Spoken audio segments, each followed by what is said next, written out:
நான் வந்து காலேஜ் வந்து 2021 முடித்தேன். அதுக்கப்புறம் பார்த்தீங்க அப்படின்னா அந்த வருஷம் எம்காம் ஜாயின் பண்ணிட்டேன் ஆக்சுவலாக.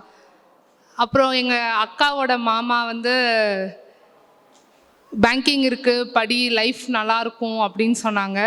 சரி, மாமா சொல்கிறாங்க, அவங்க லாயர், அவங்க வந்து பேங்க்கோட கேசஸ் தான் பார்த்துட்ருக்காங்க. ஸோ தட் சரி அவங்க சொல்கிறாங்க, விஷயம் இல்லாமல் சொல்ல மாட்டாங்க அப்படின்னு சொல்லிட்டு ஜாயின் பண்ணேன். எனக்கு பேசிக்கில் நீங்கள் என்ன கேட்டாலும் எப்போ கேட்டாலும் எனக்கு அதில் வந்து எனக்கு எந்த டவுட்ஸுமே வராது. அந்தளவுக்கு நான் அந்த 2 வருஷத்தில் பேசிக்ஸும் மெயின்ஸ் லெவல் படிக்கிறதும் ஸ்ட்ராங் பண்ணிட்டேன். 2022 வந்து எனக்கு பெருசாக ப்ரிலிம்ஸ் எல்லாம் கிளியர் ஆகலை. 22 ஸ்டார்டிங்கில் வந்து ப்ரிலிம்ஸ் கிளியர் ஆக ஆரம்பிச்சிச்சு. அந்த வருஷத்தோட கிளர்க் பாயிண்ட்ஸில் மிஸ் பண்ணேன், ஜஸ்ட்டு பாயிண்ட்ஸில் மிஸ் பண்ணேன். சரி நெக்ஸ்ட் இயர் கிடச்சிரும், சரி 23 நம்ம கிடச்சிரும் அப்படின்னு நினச்சிட்டு இருக்க நேரத்தில் கொஞ்சம் ஹெல்த் இஷ்யூஸ் வந்துச்சு. அப்புறம் ஹெல்த் இஷ்யூஸ்னால் வந்து என்னால் கண்டினியூவாக படிக்க முடில. அப்போ கொஞ்சம் ஹாஸ்பிட்டலைஸ் ஆகிட்டு இது பண்ணும்போது அந்த வருஷம் எஸ்பிஐ பிஓ மெயின்ஸ் எழுதினேன். மெயின்ஸ் எழுதியுமே வந்து அதுவும் பாயிண்ட்ஸில் போயிடுச்சு. சரி, கொஞ்சம் ஸ்ட்ரெஸ் ஆக ஆரம்பிச்சிச்சு. என்னடா பண்ணுறது, இது நம்மளோட பீஸ் ஆஃப் கேக்கா இல்லையா அப்படிங்கிறது ஸ்ட்ரெஸ் ஆகிறதுல சரி நம்ம ஒர்க் பண்ணிட்டே படித்தோம் அப்படின்னா கண்டினியூஸாக படிப்போம் அப்படிங்கிற ஒரு ரீசன்னால் ஒர்க் பண்ணிட்டு படிக்கலான்னு சொல்லிட்டு சர்ச் பண்ணிகிட்டு இருந்தோம்.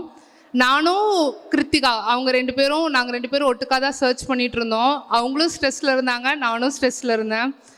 சரி ஒர்க் பண்ணுவோன்னு இங்கே 2-3 பக்கம் கேட்டோம், எங்கேயும் செட் ஆகலை.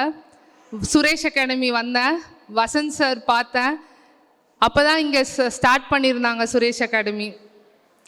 கேட்டேன், யோசிக்கவே இல்லை சார். எங்கள் 2 பேர்த்தையும் பார்த்தோன்னே நாளையிலேருந்து வாங்க ஜாயின் பண்ணிக்கோங்கன்னு சொல்லிட்டாங்க. 23 டிசம்பரில் வந்து சுரேஷ் அகாடமியில் ஸ்டாஃபாக ஜாயின் பண்ணேன். ஜாயின் பண்ணதுக்கப்புறம் அந்த வருஷம் ஸ்டார்டிங்கில் வந்து கொஞ்சம் ஒர்க் கற்றுக்க ஆரம்பித்தேன். நமக்கு எல்லாமே தெரியும், ஆனால் ஸ்டூடெண்ட்ஸ்க்கு எப்படி சொல்லிக் கொடுக்கறதுங்கிறத அந்த 6 மாதத்தில் கற்றுக்கிட்டாச்சு. அப்புறம் அடுத்தடுத்து எக்ஸாம்ஸ் வந்துச்சு. ஆர்ஆர்பி எல்லா மெயின்ஸுமே எழுதினேன்.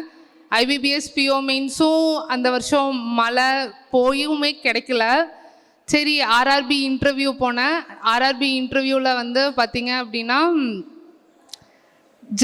ரொம்ப நம்பிக்கை வச்சுருந்தேன். ஆர்ஆர்பி பிஓ இன்டர்வியூ போயிட்டு கண்டிப்பாக கிடச்சிரும்னு சொல்லிட்டு 24 ஸ்டார்டிங் January 1 ரிசல்ட் வரும்போது சரியான அப்செட்.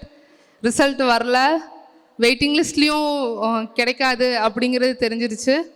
சரி அடுத்து என்னடா பண்ணலாம் அப்படிங்கும்போது ஒரு ஸ்ட்ரெஸ்ஸோடு இருக்கும்போது ஸ்டூடெண்ட்ஸ்க்காக நம்ம சொல்லிக் கொடுக்கணும் அப்படிங்கிறக்காகவே அடுத்தடுத்து உட்காந்து எஸ்பிஐ கிளர்க்குக்கு ப்ரிப்பேர் பண்ண ஆரம்பித்தேன். எஸ்பிஐ கிளர்க்குக்கு அந்த வருஷம் ப்ரிப்பேர் பண்ணிகிட்டு இருக்கும்போது கிளர்க்கும் கிடைக்கல. சரி இது நமக்கான பிளாட்ஃபார்மா இல்லையா அப்படிங்கிறத இந்த ஒரு வருஷத்தில் டிசைட் பண்ணிடலாம் அப்படின்னு சொல்லிட்டு ஸ்டார்ட் பண்ண 2025 எல்லா எக்ஸாம்ஸும் எழுதுவோம். கிளியர் பண்ணால் பேங்க்கு, இல்லைன்னா இது என்னோடய ஃபீல்டு இல்லை, நான் ஃபீல்டுக்கு வெளியே போயிடணும் அப்படிங்கிற ஒரு முடிவோடு ஸ்டார்ட் பண்ணேன். ஃபஸ்ட்டு வந்ததே ஐடிபிஐ எக்ஸாம். இன்டர்வியூ கிடச்சிச்சு, வெயிட்டிங் லிஸ்ட்டில் இருந்தேன். சரி ஓகே, ஒரு கான்ஃபிடென்ஸ் வந்துச்சு. ஓகே வெயிட்டிங் லிஸ்ட்டில் இருக்கும்போது ஓகே நம்ம ஏதோ சொல்லுது, உன்னால் முடியும் அப்படிங்கிற ஒரு கான்ஃபிடென்ஸ் வந்துச்சு. ஜூலையில் ஐஓபி எக்ஸாம் வந்துச்சு, ரொம்ப ஈஸியாக இருந்துச்சு. லிட்ரலாக பார்த்தீங்கன்னா ஒரு பேசிக்காக ஸ்டார்ட் பண்ண ஒரு 6 மந்த்ஸில் இருக்கவங்களே குவான்ஸ் ரீசனிங் இங்கிலீஷ் போடலாம். ஜிஏ மட்டும்தான் ஃபேக்டராக வச்சு டிசைட் பண்ணுற ஃபேக்டர் அது. ஓகே எழுதிட்டு வந்துட்டோம், கிடைக்குமா கிடைக்காதான்னு தெரியாது. அடுத்தடுத்த எக்ஸாம்ஸ் படிப்போம்னு சொல்லிட்டு எழுத ஆரம்பித்தேன். பேங்க்கில் எழுதின எல்லா ப்ரிலிம்ஸும் clear, SBI PO prelims clear ஆகலை. அதான் ஸ்டார்டிங். சரி விட்டுறலாம், அது எப்பவுமே வந்து லக் ஃபேக்டர் தான் எஸ்பிஐ பிஓ. அடுத்து வந்த எல்லா ப்ரிலிம்ஸும் கிளியர், எல்லா மெயின்ஸும் கிளியர், எல்லா இன்டர்வியூ அட்டன் பண்ணேன். ஃபஸ்ட்டு ஐஓபி ரிசல்ட் வந்துச்சு. இட்ஸ் எப்படி மெயின்ஸ் ரிசல்ட் வரும்போது சரி கிடச்சிருச்சுன்னு 3500 பேர், 350 வேக்கன்சிக்கு அவன் 3500 பேர்த்துக்கு மேலே எடுத்து வச்சுருந்தான். சரி போய் அட்டன் பண்ணுவோம், பெஸ்ட்டை கொடுப்போம், கிடைச்சா பார்த்துக்கலாம், இல்லைனா அடுத்தடுத்து நிறைய எக்ஸாம்ஸ் எழுதியிருக்கோம், பிரச்சனை இல்லை அப்படிங்கிற ஒரு மைண்ட் செட்டில் தான் போனேன். இன்டர்வியூ கொடுத்தேன். இன்டர்வியூலையுமே வந்து அவங்க கேட்ட கொஸ்டின்ஸ் கொஞ்சம் கஷ்டமாக தான் கேட்டிருந்தாங்க. மேனேஜ் பண்ணிட்டு வந்துட்டேன். வந்ததுக்கப்புறம் ஹோப் இல்லை, லிட்ரலாக பார்த்தீங்கன்னா ஹோப் இல்லை. ஆனாலுமே சரி பார்த்துக்கலாம். அடுத்து PO result, IBBS PO result வந்துச்சு. அதோட இன்டர்வியூ இருந்துச்சு. அதுக்கோட இன்டர்வியூ ப்ரிப்பேர் பண்ணேன். அதில் 100% கான்ஃபிடென்ஸ் வந்துருச்சு. இன்டர்வியூ பெஸ்ட்டாக கொடுத்துருக்கோம். IOB கிடைக்கலனாலும் பிஓ கண்டிப்பாக கிடைச்சிரும் அப்படிங்கிற ஒரு மைண்ட் செட்டோட போனேன். நெக்ஸ்ட்டு சரி இந்த வருஷம் முடிய போகுதே, 2025 முடிய போகுதே, எந்த ரிசல்ட்டுமே வரலையே அப்படின்னு யோசிச்சுட்டு நம்ம ஸ்டார்டிங் போடும்போது ஒரு சபதத்தோடு பண்ணோம். ஏன்னா 25 முடியறதுக்குள்ளே வேலை கிடைச்சா பேங்கிங்கில் இருப்போம், இல்லை அப்படின்னா பேங்கிங் விட்டு போயிடலாம் அப்படிங்கிற ஒரு மைண்ட் செட்டோடு ஸ்டார்ட் பண்ணேன். இப்போ க்ளோஸ் அந்த 25 முடிய ஒரு பயம் வந்துச்சு. என்னடா ரிசல்ட் வரல, என்ன பண்ண போகிறோம் அப்படிங்கிற ஒரு பயம் வந்துச்சு. 25th கிறிஸ்மஸ் காலையில் மார்னிங் எடுத்து வாட்ஸ்அப் பார்க்குறேன். ஸ்டூடெண்ட்டு தான் மெசேஜ் பண்ணியிருந்தாங்க, மெகந்தி மெசேஜ் பண்ணியிருந்தாங்க IOB ரிசல்ட் வந்துருச்சுன்னு சொல்லிட்டு.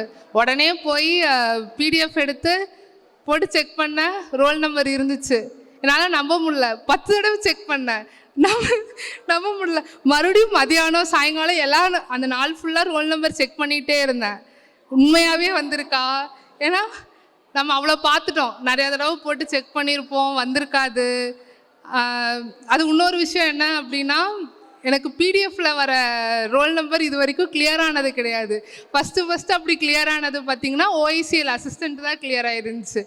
OICL அசிஸ்டண்ட் கிளியர் ஆனதுக்கப்புறம் தான் PDFல வரதையும் நம்ம கிளியர் பண்ணுவோம் அப்படிங்கிற ஒரு கான்ஃபிடென்ட் வந்துச்சு. அப்புறம் IOB கிளியர் ஆகிடுச்சு.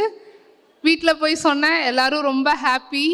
சரி கொஞ்சம் கேப் கொடுப்பாங்க அப்படின்னு கண்ணை மூடி திறக்கறதுக்குள்ளே ஜாயினிங் போட்டாங்க, ட்ரைனிங் போட்டாங்க. 3ஆம் தேதியே ஜாயின் பண்ணியாச்சு.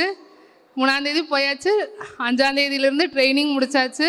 இப்போ மறுபடியும் சரி ஒரு 3 நாள் நிம்மதியாக மூச்சு விடுவோம் அப்படின்னு நினைக்கிறதுக்குள்ளே அடுத்து பிரான்ச் அலோகேட் பண்ணிட்டாங்க. வெள்ளூர் ரீஜன் போட்டாங்க. நீ கிளம்பு, பேங்க்னா அப்படி தான் இருக்கும், நீ ரெஸ்ட் எடுக்கிறதுக்கெல்லாம் டைம் இருக்காது, ஓடிக்கிட்டே தான் இருக்கணும் அப்படின்னு சொல்லி இப்போது திருத்தணி பிரான்ச் போட்டிருக்காங்க, அங்கே கிளம்பணும். இப்போ இந்த பொங்கல் டைமில் IBBS PO ரிசல்ட் வந்துச்சு.